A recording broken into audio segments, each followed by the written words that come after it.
4 जनवरी 2024 के दिन भारत के प्रधानमंत्री नरेंद्र मोदी ट्विटर पर कुछ तस्वीरों के साथ एक पोस्ट करते हैं जिसमें वो अपने लक्षद्वीप ट्रिप पर दिखते हैं और इस पोस्ट के जरिए वो लोगों को इनकरेज करते हैं कि अगर आप घूमने का और हमेशा नया एक्सप्लोर करने का शौक रखते हैं तो लक्षद्वीप आपके लिस्ट में होना चाहिए।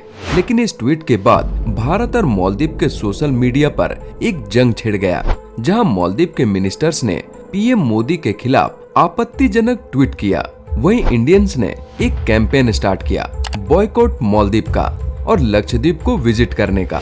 सलमान खान, अक्षय कुमार, सचिन तेंदुलकर, श्रद्धा कपूर और जॉन अब्राहम जैसे सेलिब्रिटीज ने मालदीव जाने के बजाय लक्षद्वीप जाने की गुजारिश की। इतना ही नहीं, एक पॉपुलर ट्रैवल वेबसाइट इजी माई ट्रिप ने अनाउंस किया कि वो मालदीव की सारी ट्रैवल बुकिंग सस्पेंड कर रही है। सबसे बड़ा सवाल है कि भारत और मालदीव के बीच इतना बड़ा कंट्रोवर्सी हुआ क्यों? आखिर क्यों एशिया का सबसे छोटा देश मालदीव जहर उगल रहा है? इस कंट्रोवर्सी से मालदीव के नए प्रेसिडेंट का क्या कनेक्शन है? आइए जानते हैं आज के इस वीडियो में। उससे पहले अगर आप हमारा वीडियो पहली बार देख रहे हैं तो इस चैनल को सब्सक्राइब करके बेल आइकन को भी प्रेस कर दें। हिंदुस्तान के नर और नारियों का स्वागत है इस वीडियो में। आइए आसान शब्दों से जानने की कोशिश करते हैं कि मालदीव और भारत के बीच चल रही तकरार की क्या वजह है। Number 1, development of Lakshadweep. Maldives के एक पार्टी मेंबर ने ट्वीट किया कि वो हमारी तरह सर्विस नहीं दे सकते, तो वो साफ कैसे होंगे? उनके रूम की बदबू कभी जाएगी ही नहीं। लक्षद्वीप कभी साफ सुथरा हो ही नहीं सकता। इस ट्वीट के बाद मालदीव की सरकार ने इस पार्टी मेंबर को ऑफिशियली रूप से सस्पेंड कर दिया है। लेकिन मेन पॉइंट ये है कि क्या इस ट्वीट में लिखा सच है? क्या सच में लक्षद्वीप ऐसा है? तो इसका जवाब है नहीं। एक बार ये तस्वीरें देखिए, ये साफ पानी, ताजी हवा, क्लियर स्काई और इससे भी सुंदर ये बीचेस। फर्स्ट टाइम देखने पर ऐसा लगेगा जैसे ये कोई थाईलैंड या मॉरिशस की तस्वीरें हैं, लेकिन सच्चाई तो ये है कि ये हमारा इंडिया है। ये लक्षद्वीप है जो भारत का सबसे ब्यूटीफुल प्लेस है। अभी हाल ही में पीएम मोदी लक्षद्वीप गए और वहाँ के डेवलपमेंट के लिए 1156 करोड़ रुपए की अनाउंसमेंट की। ताज ग्रुप जल्द ही वहाँ पर 2 वर्ल्ड क्लास होटल बनाने वाला है। साथ ही लक्षद्वीप के एयरपोर्ट पर भी काम शुरू होने वाला है। लेकिन ये बात मालदीव की सरकार को चुभ रही है। Number 2, campaign of India out. हाल ही में मालदीव में चुनाव हुए हैं और ये है उनके नए प्रेसिडेंट मोहम्मद मोइजू। उन्होंने एक कैंपेन चलाया जिसका नाम था इंडिया आउट और इसी कैंपेन की वजह से ये मालदीव के प्रेसिडेंट बने हैं। इस कैंपेन में लिखा इंडिया आउट का मतलब है कि मालदीव में रह रहे भारत के 75 जवान वापस अपने देश चले जाएं। दरअसल भारत हमेशा मालदीव का मददगार रहा है। ऑपरेशन पानी के थ्रू 2014 में भारत ने मालदीव को फ्री पानी मुहैया कराया था और ऐसा करने वाला भारत पहला देश बना।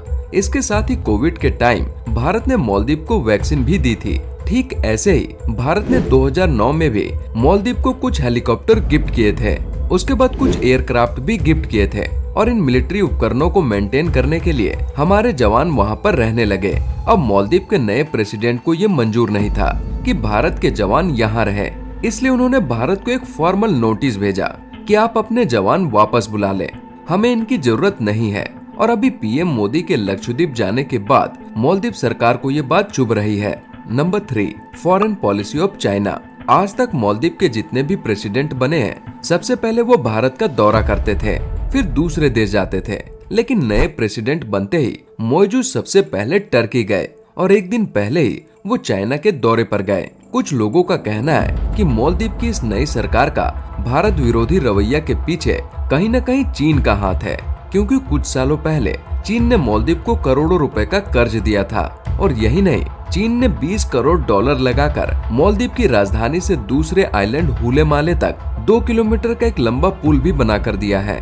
जैसा कि सभी जानते हैं कि चीन की फॉरेन पॉलिसी का एक हिस्सा ये भी है कि यह हर छोटे देश को कर्ज देकर अपने जाल में फंसाता है और जब उस देश को ये लगे कि वो कर्ज नहीं चुका पाता तो फिर अपनी मर्जी से उस देश की फॉरेन पॉलिसी चेंज कर देता है। और यही पॉलिसी चीन ने मालदीव में भी यूज की। पिछले काफी समय से चीन हिंद महासागर वाले एरिया में दखल अंदाजी करने की भी कोशिश कर रहा है। चीन की कोशिश है कि श्रीलंका और मालदीव के साथ अपने संबंधों का फायदा उठाकर इस इलाके में भारत का दबदबा कम किया जाए मालदीव में भी कुछ विपक्षी पार्टियों को जब ये समझ में आ गया कि वो चीन से लिया अरबों डॉलर का कर्जा नहीं चुका सकते, तो इस तरह से भारत विरोध की पॉलिसी पर चलना ही उनकी मजबूरी हो गई। मालदीव के मौजूदा राष्ट्रपति मोइजू और इन्हीं की पार्टी के पूर्व नेता अब्दुल्ला यामीन, जिन्हें भ्रष्टाचार के मामले में दोषी साबित होने पर 11 साल की सजा मिली थी, वो भी भारत के खिलाफ इसी तरह का जहर उगलते रहे हैं। इसलिए राष्ट्रपति बनने के बाद मोइजू का भारतीय फौज को मालदीव से जाने के लिए कहना, फिर अपनी पहली ऑफिशियल विजिट पर भारत न आकर चाइना चले जाना, फिर अपनी पहली ऑफिशियल विजिट पर भारत न आकर चाइना चले जाना, उनकी सरकार के 3 मंत्रियों का खुलेआम पीएम मोदी के खिलाफ ट्विटर पर गाली देना, ये साफ साफ बयां कर रहा है कि भारत के साथ मालदीव का रवैया बदल चुका है। Number 4, India versus Maldives relation. Maldives ने कर्जा भले ही चीन से लिया है, मगर मालदीव का टूरिज्म भारतीयों के भरोसे चल रहा है।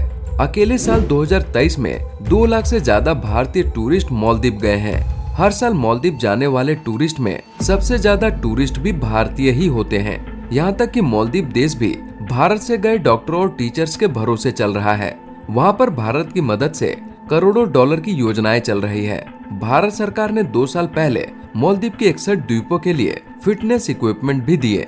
कोविड के टाइम पर जब टूरिज्म बंद हो गया तो मालदीव के बुरे हालात थे, तब भारत ने 25 करोड़ की उनको मदद की थी। और अभी 5 जनवरी को ही वहाँ के एक प्लांट में आग लगने से पूरे देश में पीने के पानी का संकट पैदा हो गया था और अगले ही दिन भारत सरकार ने वहाँ पानी पहुँचाया। मतलब आप सिर्फ इस घटना से मालदीव की हैसियत का अंदाजा लगाइए। ऐसा नहीं है कि आज मालदीव में ये बात लोग नहीं समझते या नहीं मानते हैं। अगर मालदीव के कुछ नेताओं की बेवकूफियों को साइड कर दिया जाए तो आज वहाँ के बहुत सारे सांसद, वहाँ का मीडिया और ऑनेस्ट लोग भी इस बात को मानते हैं और समझते हैं कि मालदीव के लिए भारत के क्या मायने हैं। यानी कि कुल मिलाकर मालदीव का भारत से रिलेशन खराब करने से और पीएम मोदी के खिलाफ जहर उगलने से सिर्फ मालदीव को ही नुकसान है। कमेंट करके बताइए कि आप भारत और मालदीव के बीच चल रहे तकरार में क्या सोचते हैं और ये कंट्रोवर्सी कहां तक जा सकती है। वीडियो पसंद आया हो तो लाइक और शेयर जरूर करें। मिलते हैं नेक्स्ट वीडियो में।